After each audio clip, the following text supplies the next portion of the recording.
اور ہر ایک امت کے لیے موت کا ایک وقت مقرر ہے، جب وہ آ جاتا ہے تو نہ تو ایک گھڑی دیر کر سکتے ہیں اور نہ جلدی ہی کر سکتے ہیں۔ اے بنی آدم، ہم تم کو یہ نصیحت ہمیشہ کرتے رہے ہیں کہ جب ہمارے پیغمبر تمہارے پاس آیا کریں اور ہماری آیتیں تم کو سنایا کریں تو ان پر ایمان لایا کرو کہ اب جو شخص ان پر ایمان لا کر اللہ سے ڈرتا رہے گا اور اپنی حالت درست رکھے گا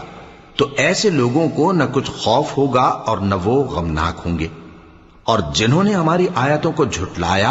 اور ان سے سرتابی کی وہی دوزخی ہیں کہ ہمیشہ اس میں جلتے رہیں گے۔ پس اس سے زیادہ ظالم کون جو اللہ پر جھوٹ باندھے یا اس کی آیتوں کو جھٹلائے؟